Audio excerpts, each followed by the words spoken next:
Hi, it's Alice from the future. The movie that's the subject of this episode stars George Lazenby, who longtime fans of the show may know we have sort of adopted as the fun Bond, the unproblematic Bond, the best Bond. You have to put those remarks into a historical context, and the historical context is us recording this several days ago. Several days ago was a different time. A time when cultural norms and values were different, and when we didn't know that we could get yelled at for this. Unfortunately, the day after we recorded this, George Lazenby took the stage in Perth and said some shit. It's pretty bad. The lesson I would draw from this is to trust no Bond, and especially to trust no male actor working in the 60s. We, going forward, will try not to put all of our eggs into one Australian model basket here. And we apologize in advance for all of the nice things that we said about a man who we believed, falsely it seems, to be basically okay. This is an error we will not be repeating, and I would also like to announce the institution of a new format called the Misandry Hour. The Misandry Hour begins now and does not end. We hope you're still able to enjoy the episode, and thank you for your patience.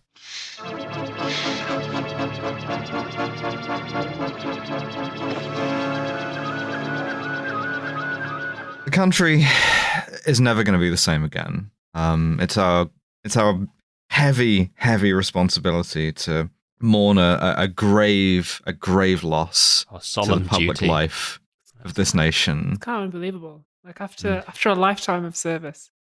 Yeah. Someone who's been there for just so long. You think you're going to be used to it, right? You think that, and you're not. You know, people who you aren't expecting to cry, weep openly in the streets like children. I had a huge argument with a friend of mine about it, actually. It's just because our emotions were so high. Oh, hugely so. It divided my family group chat clean in half. I was talking to someone who said people have left family group chats over it. I know. It's so grim, and of course now we have a whole calendar of public mourning. Yeah. And just like a lot of the country's been sort of thrown into disarray in a way by as well. Like everywhere you go, there's like pictures all across the underground. Every single screen in the underground. It's every single one. Yeah. And I mean it's so sad to, be coming back to this on, it's just, I don't think any of us were really equipped for the 1-year anniversary of the death of Geronimo the alpaca. It's been hard, I gotta be honest. I miss him every day. The 31st of August 2021 is a date that will live on in infamy. There was one thing that did cheer me up, actually, quite a lot. Oh, yeah? Even in these dark times, remembering the death of Geronimo the alpaca. The one thing that did cheer me up is that the Queen is fucking dead, baby! Feel the clock that was ticking in my home. Change my state of mind. Ladies and gentlemen, So hard to find. we got him.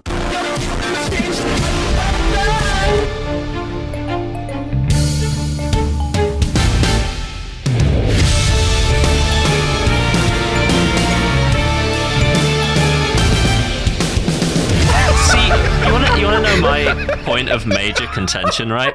I think because we've done this twice thus far, right? Devin just fucking dropped out as soon as they say well, my local's still on. What's funny is that we've done this twice thus far. We did this when, of course, Prince Philip died. We bait and switched for DMX, which was very, very funny. And we did this with Geronimo. I think, earnestly, we should have just done it for the Queen. And just left it up to people to be like, is this ironic? Are they doing a thing here? A hard turn into monarchism. Yeah, God save the Queen and all that. Abby and I were planning this ahead of time. We were like, what bait and switch could we use? And it turns out the answer was not many. We were looking for other famous people who had died about the same time we could make it happen. I just found out that Meatloaf was dead, listeners, for real. And I'm actually kind of torn up about that. Earnestly distraught here at Kill James Bond Towers. It's fucked up that Birger Kroh, a Danish Olympic boxer, died. It's fucked up that we lost Anders Lernbro, the Swedish actor. I tell you what, we should have done this for fucking Mikhail Gorbachev. Oh, fuck me! That's cancel. Do you want to re-record this? Actually, no, I'm too lazy. Well, imagine that. That would have been so good. Just imagine if we did it for Gorbachev. Anyway, happy 9/11 to all who celebrate, even the haters and losers. That's right. Because it's also 9/11, not we say that we're recording. She so nearly died on 9/11. She was trying to hold out for it, but then Liz Truss entered, sprayed with the perfume from No Time to Die, and she just fucking. She was ordered to wear by her dom. She definitely has. Yes, she definitely has. We are Liz Truss cold truthers, but we should be doing Jack Ryan Shadow Recruit, but none of us want to do it because it looks terrible. What we wanted to do instead was to do something to celebrate the life and times of our late monarch, and in doing so, we tricked ourselves into watching a worse movie. Yeah, it kind of backfired. I had a good time. There's parts of it that are good. So we, it's Alice, Abby, and Devon, by the way. Hey, the show is Kill James Bond. Hello. How Yes. you doing? We watched the 1976 film A Queen's Ransom, which on paper sounds amazing because it's a kung fu action film starring Jimmy Wang Yu, who we all know and love from Man from Hong Kong, and George Lazenby, who we all know and love from The Man from Hong Kong. And it's about a gang of gangsters who try to assassinate Queen Elizabeth II. Yeah, it's perfect. And one thing that I did do is I looked up the Letterboxd for this movie, right? To see what other people thought of it, see what the reviews were, see if I could fucking remember it. Because I watched it yesterday and it's all gone from my head. And the most recent review at time of recording of A Queen's Ransom is by a fantastic film critic who goes by only Torbo, who has given it 2.5 stars, and the sole contents of the review are, in italics, mind you, rest in piss. And that's about the level that the movie is pitched at. I went into this and I was like, this is going to be the second episode in a row that is a Hong Kong kung fu action movie, and I was like, baby, it's Devtember. What's happening here? This one was better than Kung Fu Hustle. This one. What? You are fucking. There's no way that you could possibly look me in the eyes and tell me this shit. Fight scenes were better. There weren't any fight scenes. The effects were better. They will fight me. Oh my god! Okay, so if you want to be the third host of Kill James Bond, write in. I'm going to be very busy now that I'm contact. Queen. Yeah, just send us a CV. Yeah. Oh my god. Okay, so this movie, it's also called International Assassin, and we start with stock footage of the Vietnam War as the movie explains what its deal is. And the first thing you should know about this movie is that we only were able to get a print of it with English subtitles thanks to a fan, Ignatius Thornycroft. Thank you for your kind donation. However, the English subtitles are not of the best quality. And just as an example of this, the sort of the scene setting, the subtitles say, Indochina fall behind the Iron Curtain. Yeah. Vietnam, Cambodia, all the nations of Indochina, they have fallen to communism, and now, sad to say, there's a wave of refugees fleeing communism coming to Hong Kong. This has the police stretched thin, but what also has the police stretched even thinner is that Her Majesty the Queen is coming to visit Hong Kong. Parish. God save the Queen. That's right. A bit late for that, but okay. They gave it a fair college try, though, to be honest with them. Yeah, and you can see already what the deal with this movie is, which is the Queen, for real, visited Hong Kong in 75. 76, this movie came out, and essentially what they've done is we can make a third of a movie and pad the rest with footage of shit that actually happened. That's right. So they have real footage of the Queen and Prince Philip. Which is And like, both of these people are fucking dead now. Mm-hmm. Queen credited as herself in this movie. on this. Yeah. And yeah, you get a lot of shots of like the Queen arriving, Hong Kong cops in tiny shorts. Yeah, a lot of fucked shorts in this film. Yeah. It's very weird to see Hong Kong doing the full colonial pomp and circumstance, like as a historical moment. Because of course this is before the handover. This is when we still owned Hong Kong. Yeah, there's an opening scene here where like there's a bunch of colonial troops in Hong Kong all playing bagpipes And I earnestly believe that introducing the bagpipe to a country should be like the highest criminal offense you could do. Yeah, I like bagpipes, and I still find that fucked up. Basically verbatim. Imagine arriving in Hong Kong and just handing them a fucking bagpipe and being like, best of luck, boys. Enjoy yourself. Learn this. Not only does it often sound terrible, it's incredibly difficult to play. Well, as we will see in this movie, Hong Kongers did not think necessarily that the British Empire was normal, but all of the British people involved, they were right. We thought this was normal. We were like, this is cool. Listening to a bunch of like massed bagpipes in central Hong Kong, and you're like, okay, this is cool. This is history unfolding according to plan. Just love the idea that was the first bit of colonialism. That's the first. Anywhere we went, the first thing we tried is just like handing a bagpipes. No, it's a two-hit punch. You do the Eddie Izzard, do you have a flag bit, and then immediately hand them a bagpipe, and you're like, all right, get to work, champ. Queen is coming. Just start squeezing and blowing. Don't write in if there are like instruments that are similar to a bagpipe in East Asia. No, because they're not playing instruments that are similar to a bagpipe. They are playing Highland bagpipes. They're not playing the Northumbrian pipes, which are superior to bagpipes, if I may say. Well, I don't even. Okay, but we gotta catch up with the cops, right? There's a detective. He is credited only as Police Detective Karate Master. The credit names for this. Is he really? That's Holy shit! Who do I have to kill to get that title? Police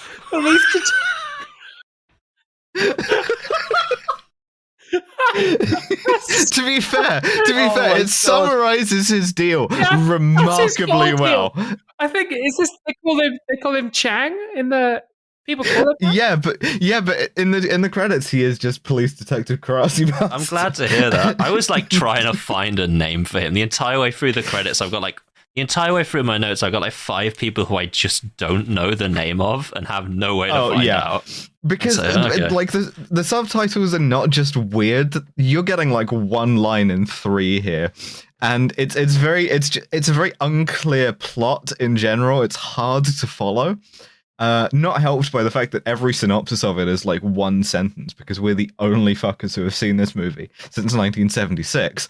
Yeah, there's like a massive discussion in the Kill James Bond like Trash Future Patreon channel where they're like, how do we watch this movie? how do we watch this? Yeah, if you're trying to like watch along with us, stop doing that. First of all, you're a hero, and like, well done on your heroic efforts, but don't bother. In this case, so the police chief, calls in Police Detective Karate. Would you like to know how the chief is credited? Yes, so desperately. Police Chief Gao the detective. Police Chief what? Police Chief Gao the detective. Okay. He's got 2 titles. They like sandwich the name. My name is Frank Drummond, Detective Inspector Police. So the chief. This is impossible. There's not even a plot to this fucking thing. Gao calls him into his office, and he's like, "There's this bar girl who keeps giving false reports, but this time she's given us a tip-off that someone's going to try and kill the Queen. You got to go talk to her, find out what's going on." It's actually quite a cool moment where the police chief says she's called in a tip. Apparently somebody's going to try and assassinate a VIP, and I'm going to call this guy Chang because I can't say his full title without laughing. And Chang says, "Oh, who's the target?" And the chief just kind of looks nervous, and then we kind of pan to a portrait of Queen Elizabeth that he has in his office, and he's like, "Don't worry about it. Just go and talk to her." I thought, oh, that's quite fun. Yeah, not too bad. Like, there are some really good little bits of this. Like, I really do like some parts of this. And this woman's name is Jenny. So, yes. Detective I love Jenny. Karate Master goes to meet her in a nightclub. Yeah, and she tells him this story, right, where she was working, she was doing sex work, right, and this Filipino guy she met, he got drunk and he sort of implicated to her that they were going to kill the queen with a sniper rifle. And she went through his stuff, his pockets, while he was like passed out drunk. And she's able to like, I think she hands over like a partial map to police chief, detective, karate master. Yeah, he's got like plans for a stadium in his pocket, and he's talking about, I'm going to do it in one shot. We're going to get her. We're going to get her.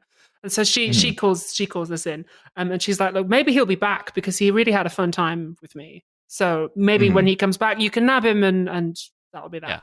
Yeah. Do we ever find out why she tips them off? No. Money. This is the thing about Jenny, is that like every scene she's in, she announces her motivation, and her motivation is she wants to get paid. And I love this for her. Fair enough. Genuinely, it's very fun.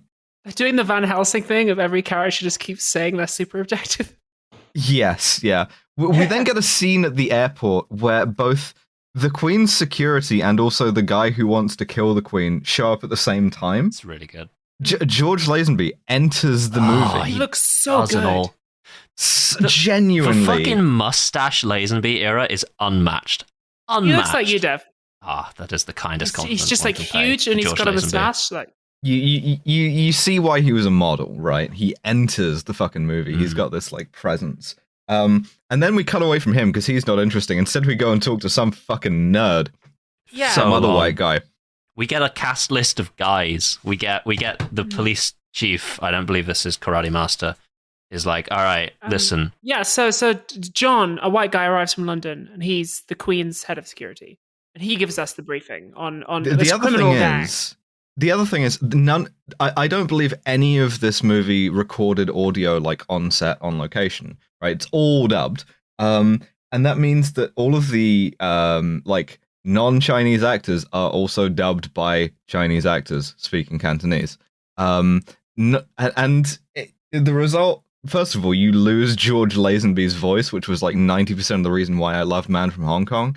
But second of all, you missed an opportunity here. If this actor spoke any Cantonese at all, I would rather have heard it from him, especially if it was bad, because that would have been hysterical to me. But so the idea is our rogues gallery. You get a list of guys. So some like hitmen have been dispatched from various nations and have all gathered in Hong Kong. The reason for this, as we're told by the subtitles, is that Irish turlosts may come here to assassination the Queen. Yeah, that's the possibility. Yeah. George Lazenby is Irish in this. In case anyone was speaks was flawless Cantonese. Yes. Yeah. And he has put together a team. Second language. This team consists of 2 Japanese guys, and you can tell that they're Japanese because they are introduced wearing kimono and bowing. Yeah. And also later on, one of them keeps talking about being a samurai.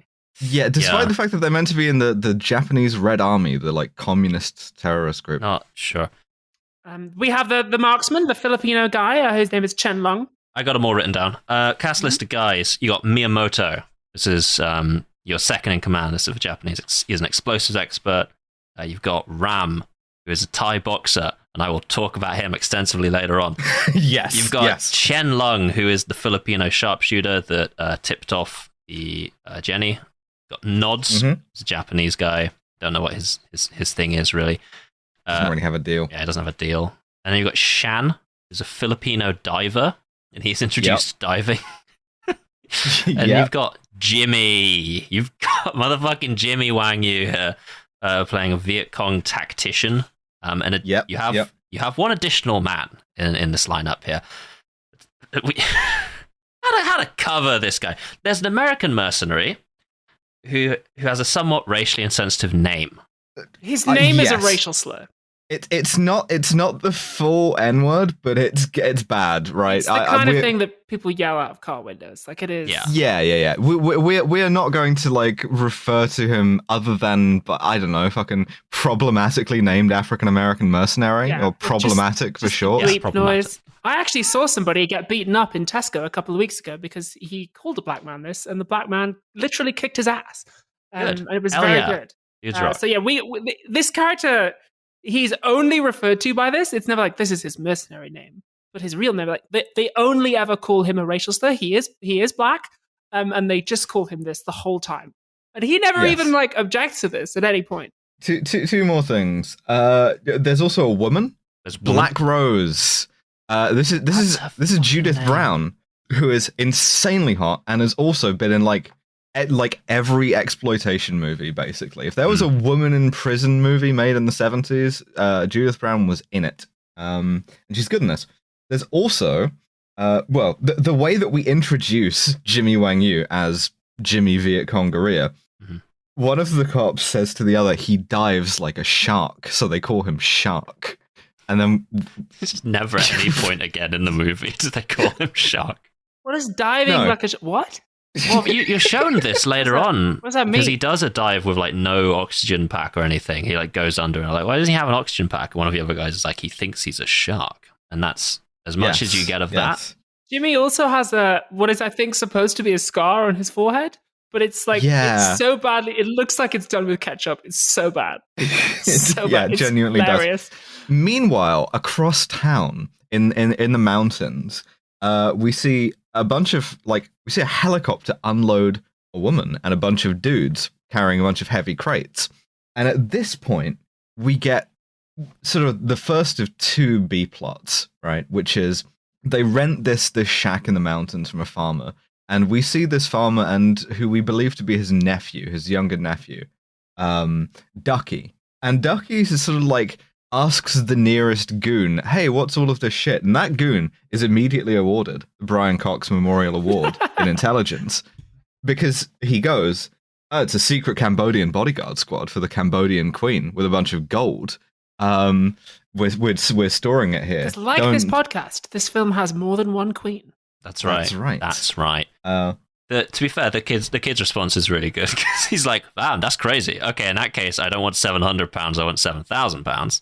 And the guy goes, "All right, I'll do that. But if you tell the cops, I'll kill you." And the other guy goes, "I won't." And they're like, "Perfect, done, deal, easy." It's a great sort of like first tape of a language learning course negotiation, you know. They also have a bunch of crates with gold bullion in, which they've smuggled out of Cambodia to avoid the Iron Curtain that is coming for all of Indochinam. Indochine, yeah. And so the lads... Oh no, so Jenny goes to the police station and says, hey, I want to cooperate. I'm going to help you find this Filipino guy.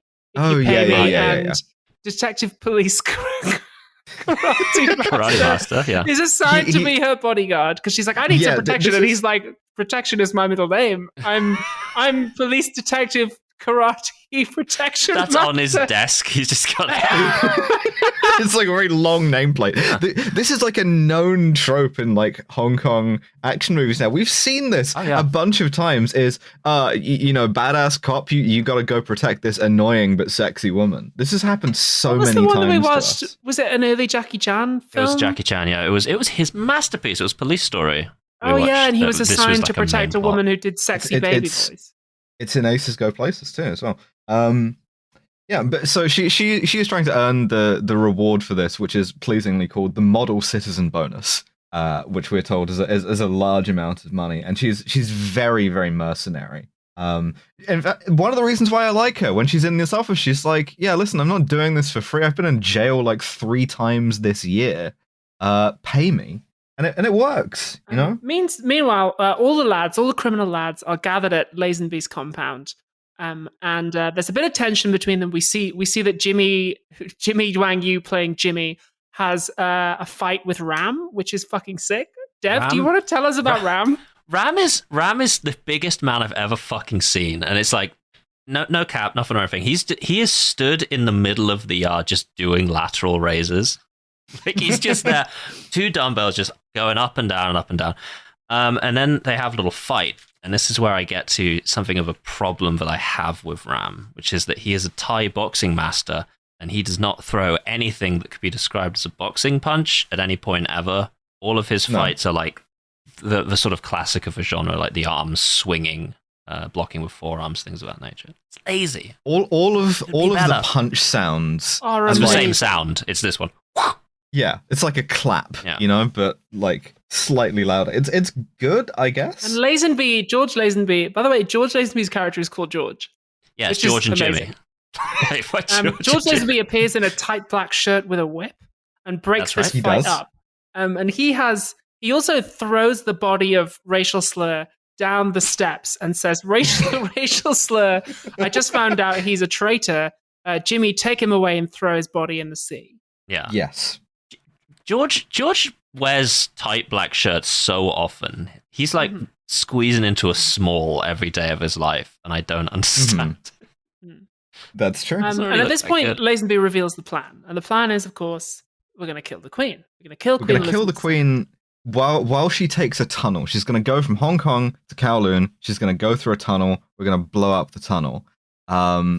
However, they have a problem, which is the map that they have of the tunnel, as Black Rose says, it given no pipe lengths. That's right. And you got to know the pipe lengths. You got to know the length of the pipe. That's right. You do.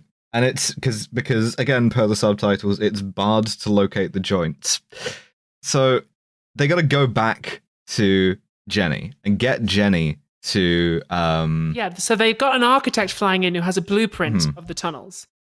But because they're all being watched, they need somebody else to go to meet the architect to collect the blueprints. So they go and see Jenny. Yes. Yeah. Meanwhile, Police Inspector Karate Master is there when they arrive. And they're doing a little bit of like a sexy bodyguard back and forth, like you do. Yeah, classic genre. Yeah.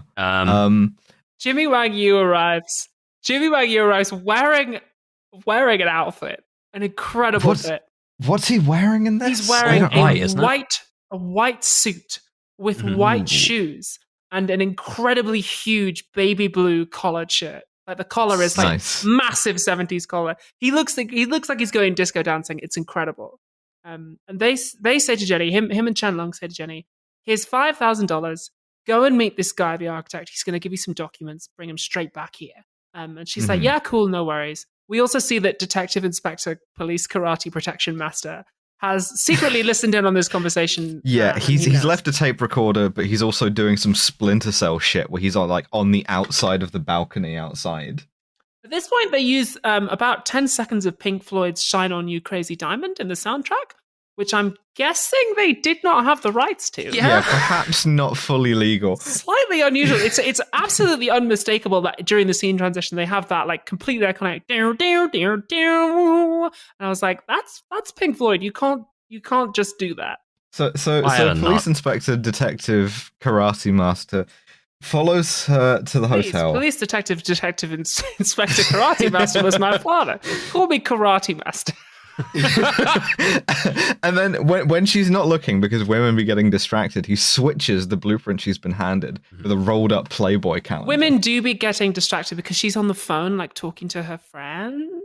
And nudging up the M score. A classic switcheroo. Yeah. So now the cops have the tunnel blueprints. They know that someone's going to try and blow up the tunnel. They call in the architect, who enters the police station like a man who has just done a large amount of ketamine. And what it's trying to convey is this guy's been poisoned. He's about to have a heart attack. That's what I took from it, yeah. However, the direction he's been given is walk through this door and then forget how your legs work. So he just kind of like stumbles around for a bit and then like clutches his heart and dies. Yeah, dies of an apparent heart attack. But the police are like, well, we know there's some kind of crime. We know it involves the Queen. We know it involves this tunnel. So let's just tell the Queen, don't take the tunnel. Take a yacht or something. What I really respect is the Queen. Yeah, but like the Queen, we have discovered a plot to kill you by exploding this tunnel. Please don't go through the tunnel. And Queen goes, no, actually, I think I still will. Because the Queen famously loved tunnels. She loved tunnels. Didn't get enough of them. A lot of people in the royal family did until Diana. I was also trying to gin up a Fiona joke. All right.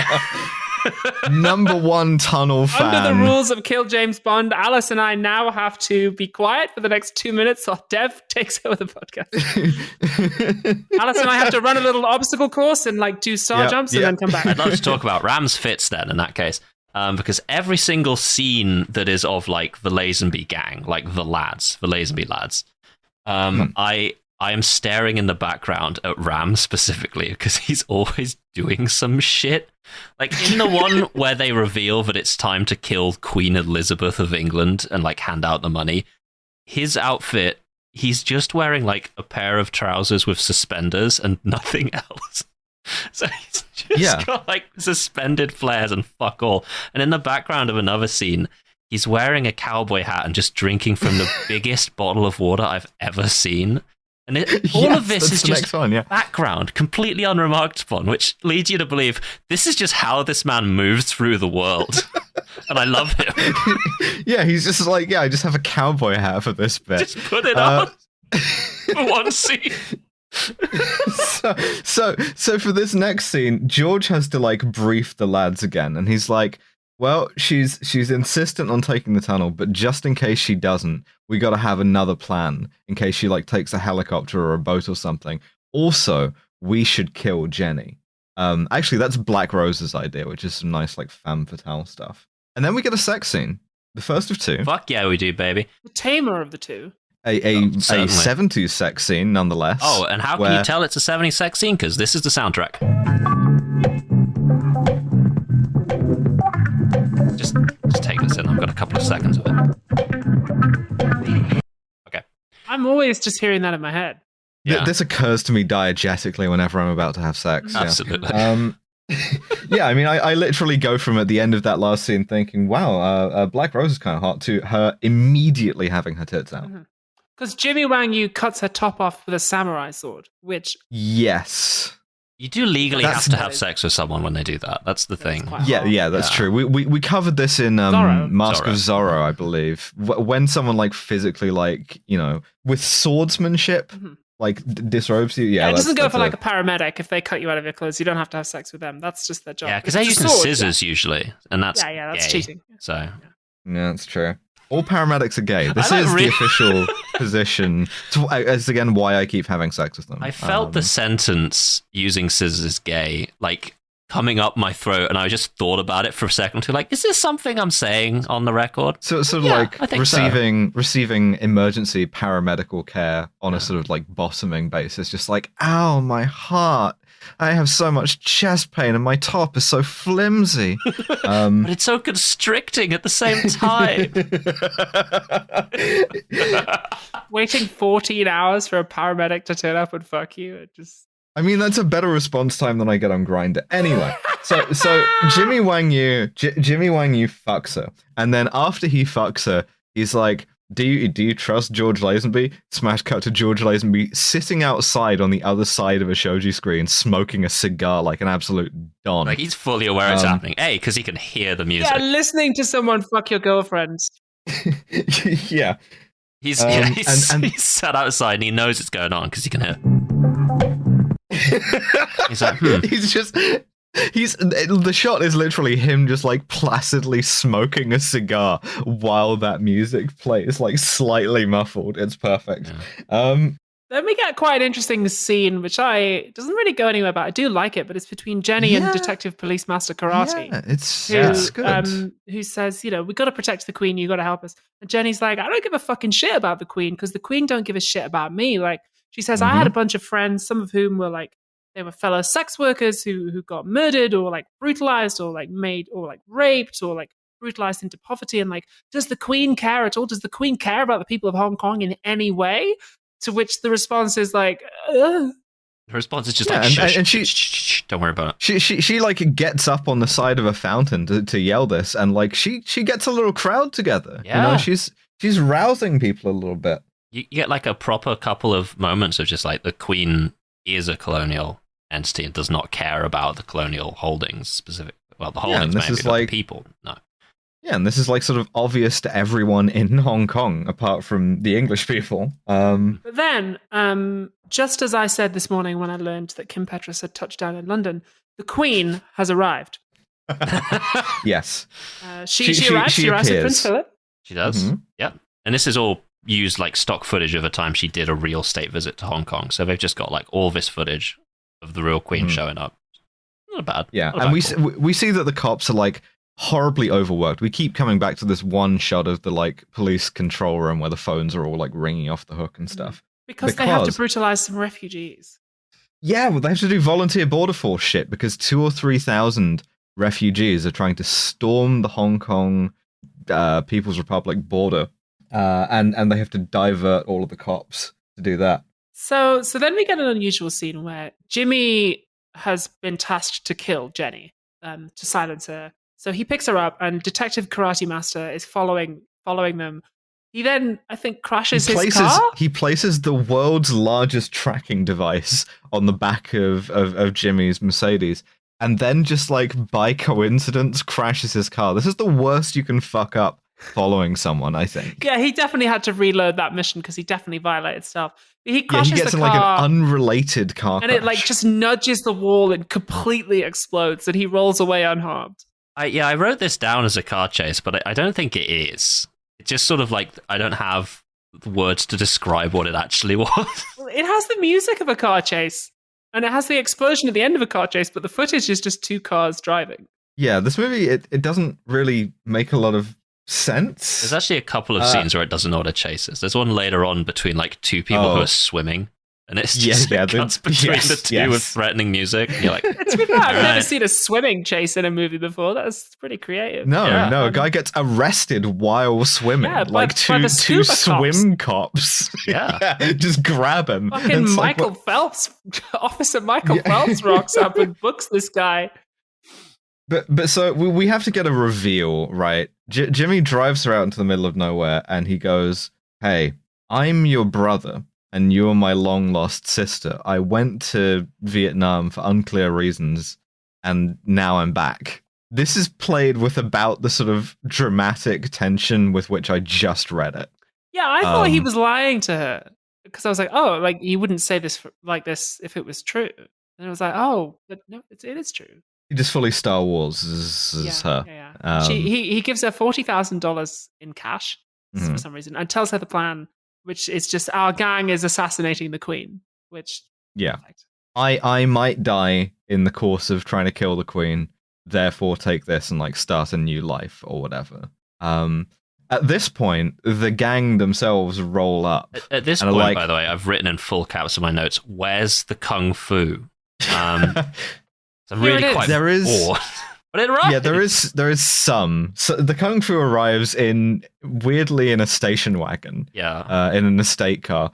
Let me give you the words that I would use to describe this, and I'll tell you if it's good or not. The Lazenby lads all roll up in several cars and attack Jimmy with swords. Yep. This sucks shit. Good, right? Yeah, no, sounds it's cooler than terrible. It is. The Japanese guys obviously have katanas and attack Jimmy, and he's doing kung fu on them. George and Black Rose tried to kidnap Jenny, and like Jimmy and Jenny almost escape, but then George shoots him off a dam into a river.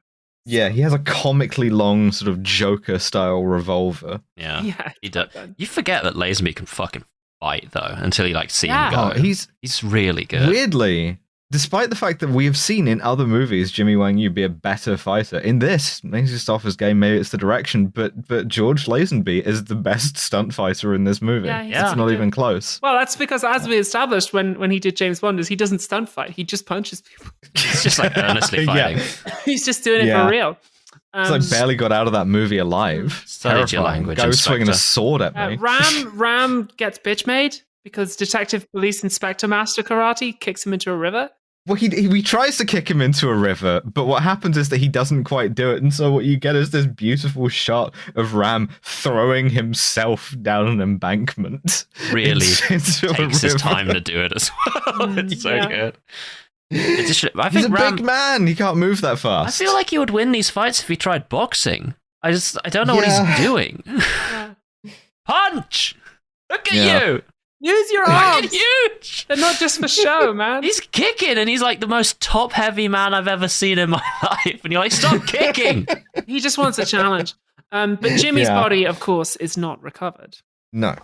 And we have to go to Plan C to kill the Queen, which involves tinkering with a camera that looks the most like a gun anyone has ever made that happen. Yeah, because So George Lazenby introduces some free market innovation to the space of assassinating the Queen. He says, he's a disruptor. Yeah. He says, look, we're gonna, instead of having one plan, we're gonna split into multiple competing teams who will try and assassinate the Queen in different locations.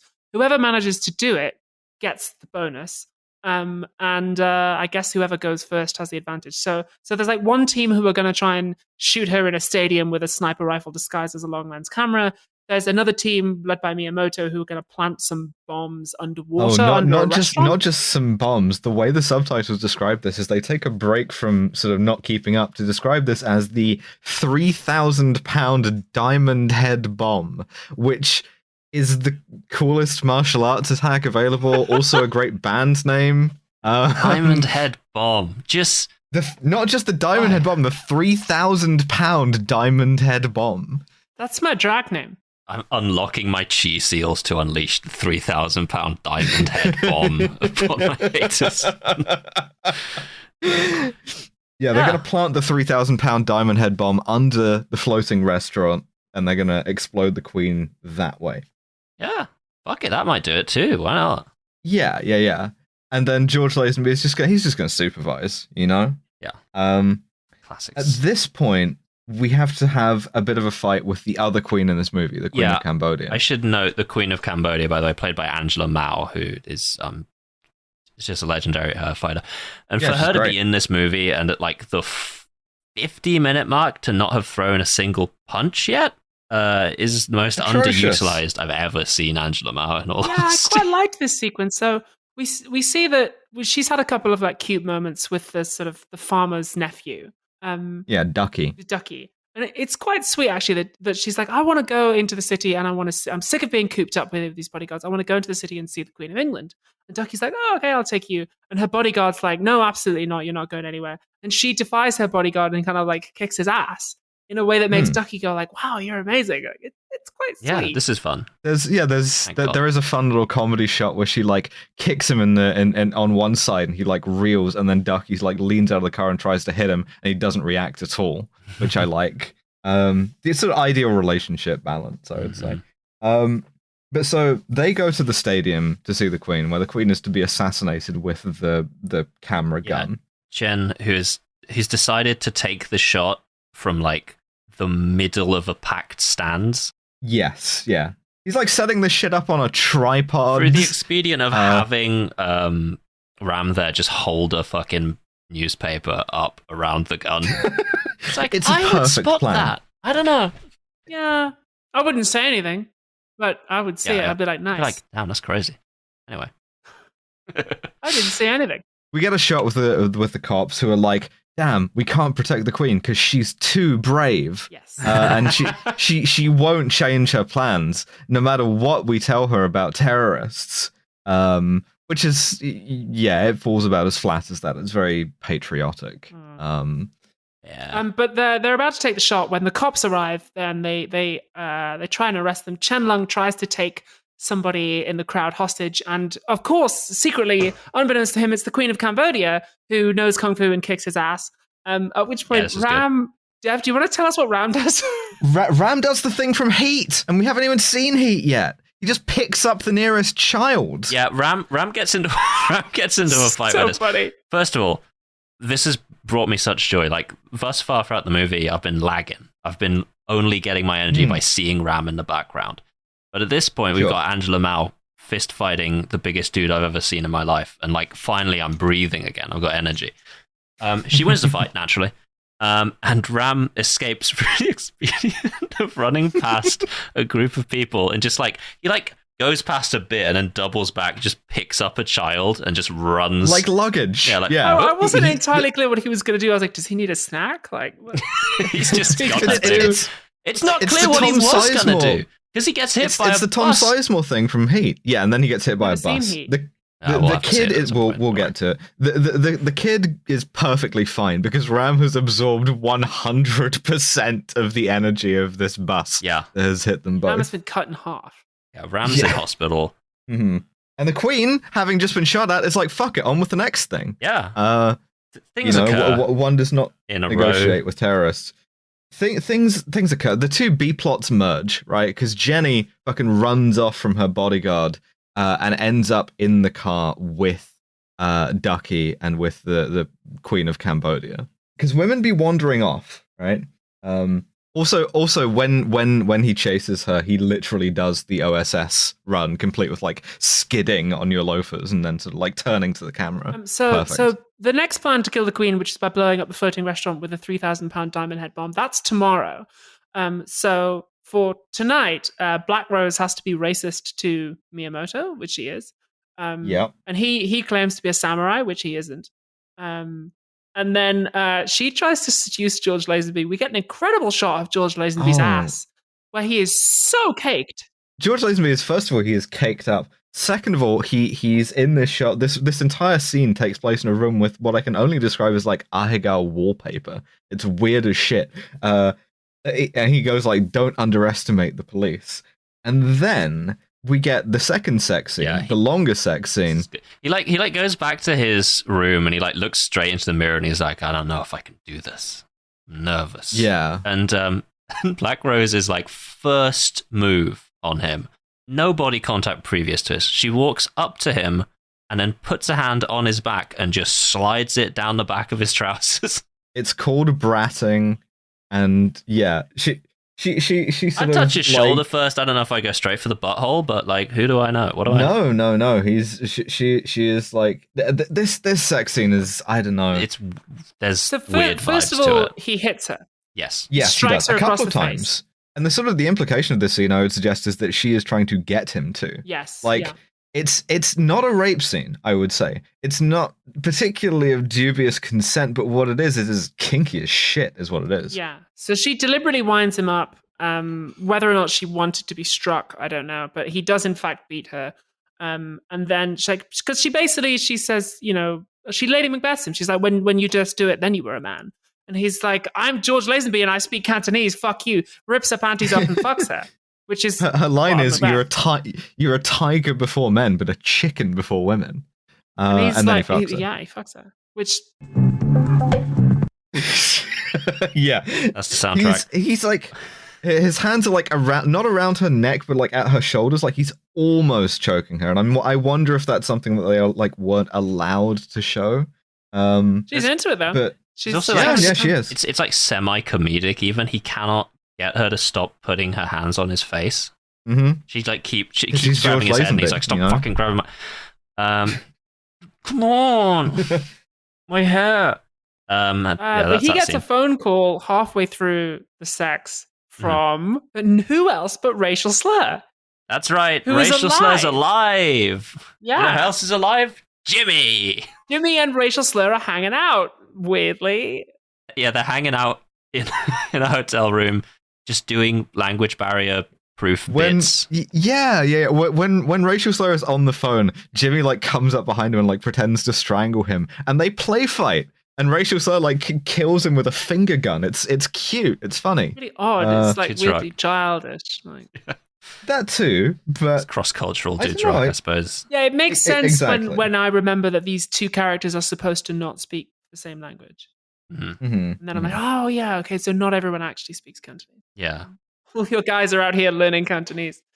they're trying to interrogate Ram, right? Chen Long, in fact, because Ram's dead. Chen Long, excuse me. Yeah, Ram's they're trying to hit by interrogate car. Chen Long.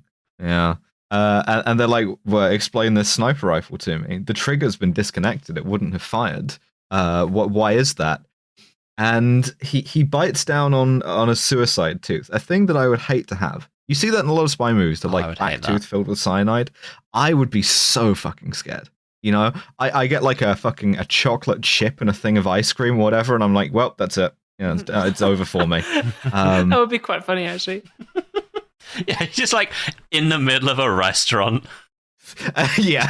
I imagine they're like quite similar to stage blood capsules in that they are very difficult to pop unless you're doing it deliberately. I wouldn't know. I but would like, hate I to would fucking hope so. Hey, I'll tell you the other thing. I would hate to deliberately crack a tooth. I'd hate to do that. Oh, yeah. Imagine biting down on your own tooth. Ugh.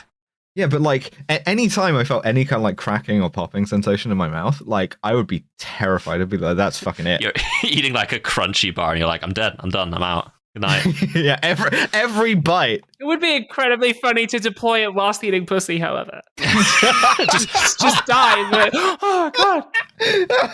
Well, the way that Shenlong deploys it, the like froth, the cyanide froth looks so much like cum, and it just like comes out of his mouth in like a perfect sort of like post cum. Have you been looking at?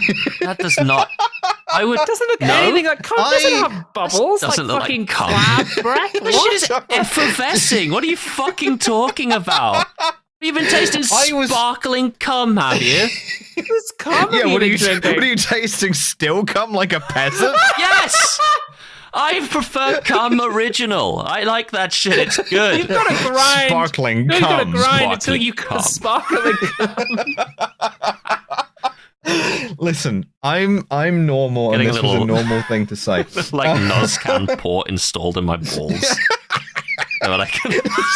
So yeah, the new Soda Stream thing is quite weird. I've got an angry inch. Hey, we'll get to that. So, We will. the lads plant the undersea bomb. Yes. Miyamoto's going to plant the undersea bomb, but then we see that it's all a setup because George, Jimmy, Black Rose, and Racial Slur are all working together. Assassinating the Queen is just a distraction.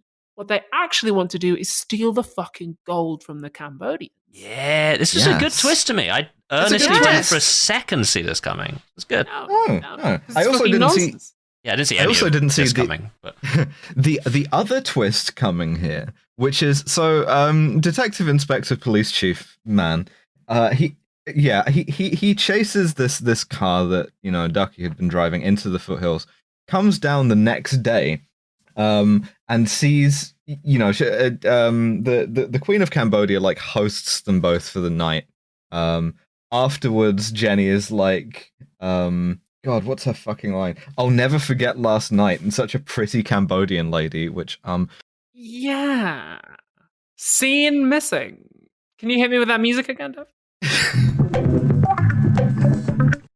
Thank you. At this point, Miyamoto is arrested by the swimming police, which is very funny. We'll get there. We're out of order because the cop stops the car, right? And he's like, he gets Jenny back, and he explains that he's an undercover cop, and Ducky goes, "Yeah, so what? So am I. You think I've just been poking around, in the hills for like no reason?" And I like that. I didn't see that coming either. Really missed that happen. Yeah. Sorry, it doesn't have that much effect on the rest of the movie or Really the previous movie either. Well, also, because by this point the subtitles are down to saying things like, "I thought they squid strike into." Yeah, I didn't really know what was going on at this point. The girl beside you is my flatness. Yeah, the subtitles are getting worse, but to be fair, they're less necessary at this point because now all that's left is like 80 guys all fight, which The subtitle is getting tired. Yeah, Miyamoto tries to like blow up. He tries to detonate the 3,000-pound diamond head bomb. Gets arrested. One of his guys makes a swim for it, and the two scuba cops just like chase him down and then like grab him and arrest him, but like scuba style. Yeah, I'm gonna arrest you scuba You have style. the right to. It's nothing of interest down there. No. And then we get 80 guys fighting because our gang, our real gang, drive the trucks up to the Cambodians' compound. Yeah. You get a big gunfight. Jimmy rolls sideways out of the way of 2 consecutive gunshots, which I like. Good. We're now in the Devon zone again. We're back, baby. It's taken a bit to gin up, but we're in the Devon zone now. And they win. Like, they kill the Cambodians. They get the gold. But then the fucking army shows up, and they have to make a run for it. Yeah, because the cops are on top of this, because authority can't be seen to be defeated. However, when the cops show up, they immediately crest a hill, which I know is a sort of a bête noire for Abby. Love we cresting a crest hill. 2 hills. Yeah. I love to Just, like, silhouette in myself perfect immediately. line. Yeah. is Go around thing the about hill. me. No, crest it. I'm gonna crest that hill. It's quicker. I'll go around it. Um. I'll go under it. Also, what is funny is that like they get in a gunfight with the army, and at one point we see 2 guys setting up a fucking mortar. Yeah, that never comes back, but it's nice that it's in there. Yeah. No. Yeah. They spent the whole battle setting that up and never got to use it. They're like, oh. I know. Racial Slur gets killed, sadly. He does. He does. For real And this then we time. get one of my favorite tropes in any martial arts movie, something which you have to do when you write yourself into a corner. Everyone either decides or is forced to throw their guns away. And we get like 4 shots in sequence of like everyone's guns either like jamming or running out of ammunition, or just simply, the guy gets disgusted with carrying it and throws it down a hill. Arms are tired. Gets it like kicked out of the hand or some shit. Like you're like, all right, gun time is over now. It's time to all split off into twos and do a fight. Yep. Jimmy has a fist fight with a Cambodian soldier, which is pretty good. Kills him with a throwing knife. Yeah, and George fights the Queen of Cambodia, and she hands him his ass. Actually, his enormous, shapely ass. So okay. Jimmy is wearing a red t-shirt and double denim flares, and a denim jacket, and he's fighting a guy who's wearing camo, which is like one of you's thought about the environment even slightly. And the other one's wearing camo. Yeah, that was wearing camo. There's a very long sequence where George Lazenby fights Angela Mao, and it's so good. In fact, I've recorded it, and I'll be posting it on the free feed because there's no other way you'd ever find this. I'll be putting that on the Twitter. So it's just so good. It's all worth it, finally. It's all worth it. I can see Lazenby fight. George Lazenby defeats her by throwing a rock at her head. So funny. The Kirk methods. He double overarm throws a rock from a reclined position and just like bonks her on the head of it, and then runs up to her and just starts doing like the thing of just punching down onto the ground, and you're like, oh Christ, all right, man.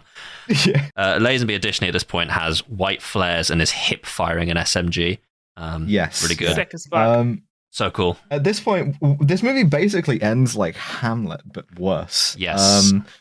So Jimmy tries to fucking escape with his sister, but then Black Rose shoots at them and the cop with a submachine gun, causing Jimmy to jump off the bridge and cut her fucking arms off with a sword. Yeah, because she shoots and kills, or she shoots and wounds Jenny. Jimmy attacks with a sword, cuts her arms off. Yeah, so what they both are groups here, which is Black Rose, Jimmy, and George, and Ducky and Jenny all arrive at either side of this bridge. Jenny's like, oh my God, you're alive. And he's like, yes. Then knowing that Ducky's an undercover cop, Black Rose just opens fire. And Jimmy like goes, you just please stop shooting, you're going to kill my sister. Can't hear him over the bullets. And he's like, well, the only thing to do here now is to jump off this bridge and cut her arm off with a samurai sword. She does, which is like earlier when he cut her top off with a samurai sword. I don't know. It's like poetry. Yeah. Live by the sword, die by the sword. Also, at this point, Detective Chief Police. Oh, you're right. It's not Ducky. It's Detective Police Inspector Karate Expert. Detective Karate Expert then pairs off to fight Lazenby, just like in the water. We get a wet fight. Lazenby. This one's so good. A very wet Lazenby. This bit fucks. Lazenby wins the fight. He comes up to the bridge where he sees that Jimmy is carrying Jenny off in his arms. And he's like, Jimmy, where the fuck are you going, man? I've got 10 tons of gold. I need your help. And Jimmy's like, I'm going to carry her to the closest hospital. And he turns his back. And George shoots him. He shoots him a comical number of times. I have also recorded the sequence where George shoots him because it's very, very funny. Reverse shot, reverse shot. It's great. He shoots him, and then he shoots him once in the back, and it cuts to a bunch of like army guys running down the hill, and then it cuts back to George where he shoots him again in the back to the army guy slightly further down the hill. Back to George, and he shoots him again from a third position. Like he's swapped grip between these. It's so good. I wanted this to go on for half an hour. He's shooting through the legs, like one behind the head. Sort of the Harlem Globetrotters. Yeah. Because they did multiple takes, and I guess didn't understand that they're meant to be alternates. Like the actor gives you alternate takes. You're not meant to use all of them. It's so good. So George still escapes, and at this point we get some fantastic action movie medicine because the army and the cops arrive, and they tend to Jimmy, and their first action is to give a guy who's been shot 50 times in the lungs a cigarette. Yeah, you could do that in the 70s. You could do that. Yeah, you could. It was legal. In fact, it was gay if you weren't. That's why paramedics are gay. They hardly ever give you a cigarette. That's right. They should. Yeah. And he gets some more patriotism in. He's like, we never wanted to kill the queen. She's brave and pretty. What? On what planet? Sure. Mid. Queen's mid. And he's like, just for me, catch George Lazenby. He's going to be at the airport. We then cut to the airport where George Lazenby Honestly, is that wearing would the have been the first biggest, place I'd have looked. Yeah. the biggest, sexiest headphones I've ever heard. Just listening to a boombox. So sick. Just- And he looks good as hell too. He's wearing the classic man from Hong Kong Lazenby full suit, winged collar. Mhm. Yeah. Beautiful And mustache. then the cops just like tap him on the shoulder. He's like, well, time for me to get arrested, I guess. Go, you're nicked, mate. We get He a goes, really "All right." weird bit. Yeah, the weird bit is George Lazenby then turns to the camera and goes, this is fine because you don't have capital punishment, so I don't fear jail. And the cop goes, that's okay, we will make capital punishment legal again. The end of the movie. The implication being like, in the handover, when we don't control Hong Kong anymore, we'll bring it back. And it's That's like, right. At the time of the film, that's not going to be for a while, man. Don't worry. 1997, you know? We will bring back capital 26 punishment. years. And then it's like, that's all, folks. It is a very odd ending for George Lazenby. Like, I do It's not fear so prison because I weird. will not be killed. And the cop's like, we will kill you. They shake hands. Thumbs up, And it ending. like zooms in on the hand, and that's the end of the movie. And it's like, all right, cool. Yeah. Are we rating Is this a this free movie? episode? I think we It have is. to. Yeah, why not? This All is a right. mainline episode. So we have a science. First of all, we have to award the Brian Cox Memorial Award in Intelligence to Goon. Yeah, the Cambodian Queen's immediately going. chief goon. Did anyone go above and beyond in the cause of killing Queen Elizabeth II? I feel like George Lazenby went above and beyond in the cause of killing Jimmy Wang Yu. Like those extra shots really added sort of insult to injury. Who's the protagonist in this movie? Because it's the close. Because they didn't really have like a concrete singular protagonist, which I quite liked. I feel like Chen Long like killing himself rather than being taken in. They literally were just like, Chen Yeah. Lung, this sniper rifle is not going to work. You've been set up. And he goes, damn. And then kills himself immediately. I think that's pretty crazy. good. Damn, that's crazy. You got any like really brittle foods? You got like any like peanut brittle, any like, you know, hard toffee, that kind of thing? You got a hard tack, some shit? Come on. Yeah, okay, Yeah, fine. yeah. Fine, I'm going to write Chen Lung down Fine, for Chen Lung. Constantine. Why not? Mhm. Why ever not? Goodnight Cross. I don't think we have a Goodnight Cross. But we do have a science-based system. What does it say about It's called the Scum masculinity, system. Drake? That it's cool to wear flared like double denim at all times. And that's a Don't fucking be- moral you don't can be take a- to the bank. Wanna be a woman? Yeah, It's gay to use scissors. should bring back capital punishment. Should bring back this. Learn a martial art. I'm using a different Yeah. clip of that every time. The queen is brave and pretty. Yeah. Not anymore. Yeah, now the Queen Consort's Camilla. They What's finally going on? got her. What's happening here? Mid. George Lazenby out of Hong Kong jail, assembling a sniper rifle outside Balmoral. Like current got there age in George the end. Lazenby. He got there in the end. She was gonna die anyway. Like the second before they pull the plug on her, he just like bullet comes whistling in through the window. Like because you make a vow of honor. We have a science-based system. It's called the Scum system for smarm, cultural insensitivity, unprovoked violence, misogyny. How smarmy is this movie? How smarmy is this movie? Can you hit me with that music one more time, Devin? Yeah, just the once more. I feel like that gets it a couple of points. Yeah, I feel like this is so like orthogonal to my concept of smarm as I understand it that I feel like I should be giving it like a letter instead, like Q. You know? Yeah. I want to give it a couple of points for the 70s vibe. The music is good. There's a bunch of scenes where everyone's wearing like 70s clothing, and again, that does fill me with joy. I want to give it a point Yeah. for the fact that Jimmy Wang Yu's character is named Shark, which is just... And that never comes up again either. They're like, he's like a shark, and then he never. He's not even the diver. Miyamoto's the diving guy. It's so funny. Yes. He's introduced bite diving. anyone. He's literally introduced diving, and he doesn't dive at any point past like his introduction. It's They're like- literally just like because it sounds cool. Yeah, check You this say out. that he jumped the shark. Mm. Mm. Can we give it? okay. Can we give it a 3 or 4? I'll give it a 4. Four? Yeah, sure. Yeah, Fuck it. sure, fuck Culture. it. Yeah. Culture. Cultural insensitivity. The fact that we can't even say the name of one of the characters. It's pretty high. I don't know. it's kind, it's of, kind there. of weird. It's kind of weird about Cambodians as well. And Japanese people, like the samurai and shit. Japanese people. Yeah, it's a pretty fucking racist movie. It's gotta be 8 or 9. 7? Okay, 7. 7. Yeah. Full marks. Sure. Full marks for it. Like, we've never had a situation on the podcast where we cannot even name one of the characters because it's too racist to say. That's true. I weighed up for a previous character because the character Cooley in You're right. That is, is, I guess, sort of perhaps never to this level. No, never to this level. Unprovoked violence.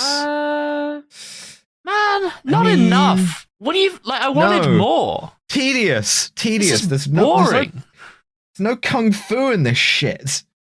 Get it out of here. There is some unprovoked violence in the sense that like kung fu fights do erupt, but they would not in real life. But unprovoked violence is supposed to be like immoral. There's supposed to be a sort of immoral dimension to it. I don't really think so. The police the police interrogate people quite politely, don't they? Yeah, they're quite nice. Like Shenlong has bruises on him, but I think that's just because where he got kicked in the face by the Queen. Yeah, by the Queen. By Queen Elizabeth II. Honestly, pretty low for a kung fu movie. There's going to be some that will be covered under misogyny. Yeah, it could be a 1 even, I think. Yeah, astonishing for a kung fu film, but there we go. And misogyny. Ooh, Black Rose. Women exist to get fucked. Yeah. I got that one. I mean, it's women exist to be fucked. There you go. It was actually quite a remarkably good recreation. Same cadence. Yeah, really nice. That's like professional I'm some acting. Kind of professional fucking actor. Really? When I give you multiple takes, you're not meant to use all of them. Can I get like 3 or 4 more times? I don't know. There's some, but on the other hand, I do appreciate that like they give female martial artists shit to do. Yeah. The death of which was the reason why the landlady in Kung Fu Hustle wasn't working for like 20 years. You know, I like seeing Angela Mao do shit. Yes, she's not really a sexual object. She's an object of romance, but she's not ever really sexualized. Black Rose is, however, she does have some agency, and she also does get to like shoot a bunch of guys with a submachine gun, which I don't know. What think about it? Like a 4? Yeah, I think so. 3 or 4. I mean, it does have a girl boss in it because it's got the Queen in it. Mm-hmm. That's so, true. Strong female characters. That's true. How would you feel about Gaslight, 3 or a 4? Gatekeep, girl boss. I do a 4, certainly. 4 it is. That gives us a total score of 16, which is pretty middle of the road, kind of towards the decent end. Yeah. The thing about this movie is that it isn't good. I wouldn't recommend watching it. This is don't worry, you don't have to recommend not watching it. This is impossible to find. Yeah, we went so far out of our way to watch this. It's about average for a James Bond film. It's kind of shit. If anyone's keeping score at home, it's the same score as Never Say Never Again. So this is one of 3 movies that George Lazenby made with Golden Harvest in Hong Kong. Yep. We have seen The Man from Hong Kong. Yep. We've now seen this. The only one that remains to be seen is Stoner. I have that. I've already got that on hand. That's in the back pocket. Perfect. Brilliant. Unfortunately, we must return to I have watched it, and I'd like to just my Letterboxd review of Stoner for the 2 of you compared to these 2 is there's more kung fu and there's more of this. And that's outstanding. Yeah, that's pretty good. And Angela Mao has things to do. Angela? Like she's German. Angela Mao has things to do. Angela Mao.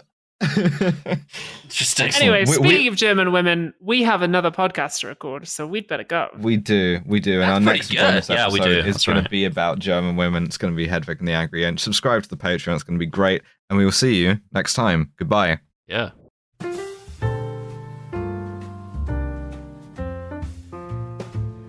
Thank you for listening to yet another episode of Kill James Bond. I've got to stop saying yet another. It makes it feel like this whole thing is dragging, when in reality this is some of the most fun that I've ever had in my life. Not this specific episode though. Good Christ.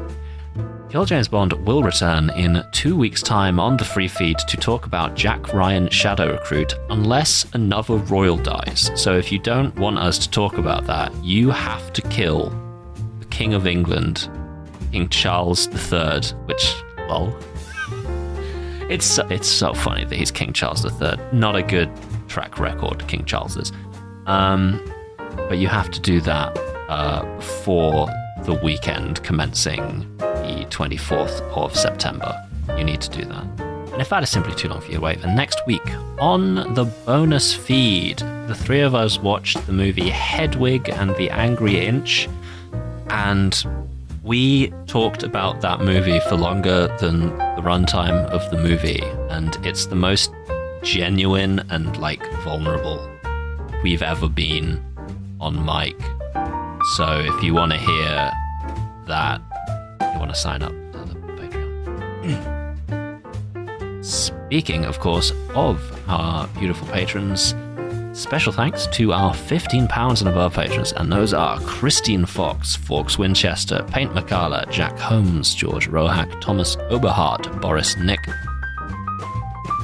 Yarek, Harriet Cock, Tristram Wolf, Karen Tanksley, Benno Rice, Library Hitman, Kit Devine, Max Gamenhart, Jonathan Gerde, Hell Bloodhands, Kentucky Fried Commie, Jay Martindale, Fremen Commissar Jen, Big Titty Goth Girl, Jonathan Siegel, Harp O, Sydney Steckle, Mothman, Trip, Charlie Out of the Closet, Jenna and Boar, Turfs, Eat Shit and Die Alone, Elizabeth Cock, Zoe Shepherd, Emily Howard, Finn Ross, Quinn Valeri, Alfredo, and Make Devon, say this out loud, Wolfie, Rael Leal, Al Irwing, Millie, Josh Simmons, JM, 111519, Bon LeBon, Lauren Baston, and Danny Potter. Thank you for keeping us going. Kill James Bond is, of course, Alice, Abigail, and Devon. Our producer is the wonderful Nate Bethay, and our podcast art is by Maddie Lubchansky. Website is by Tom Allen. See ya.